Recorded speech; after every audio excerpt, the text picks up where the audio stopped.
రోజు ఏదో ఒకటైతే టిఫిన్ ఉండాల్సిందే. మాక్సిమం అయితే చపాతీ, దోస, ఇడ్లీ, పులావ్, ఉప్మా ఇవన్నీ చేస్తూనే ఉంటా. కానీ నా ఫేవరెట్ వచ్చేసి దీంట్లల్లా నా ఫేవరెట్ అయితే దోసనే అని చెప్పొచ్చు నిజంగా.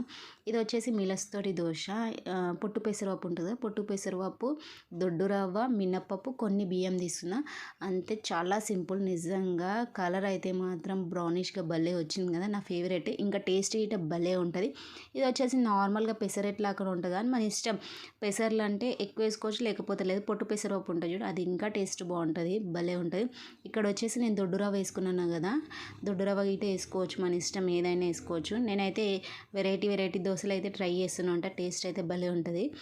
మెయిన్ అయితే మాత్రం నేను చట్నీ చేసేది మాత్రం కొబ్బరి చట్నీ చేస్తుండే. కానీ ఈ మధ్య ఏందో టమాటా వేసి చట్నీ చేస్తున్నా. టమాటా, పల్లీలు, ఎండుమిరపకాయలు, ఉల్లిగడ్డ వేసి చట్నీ చేస్తే చాలా సింపుల్, టేస్ట్ గిట్ట భలే ఉంటుంది. అప్పటిదప్పుడు చేసుకోవచ్చు. నేనైతే మాత్రం నా ఫేవరెట్ కొబ్బరి చట్నీ. ఇది చట్నీ బాగుంటుంది. చూస్తుంటేనే టెంప్టింగ్ ఉంది కదా ఇట్లా వేడివేడి చేసేస్తే. వీడియో మాత్రం ఇస్తే లైక్ అండ్ సబ్స్క్రైబ్.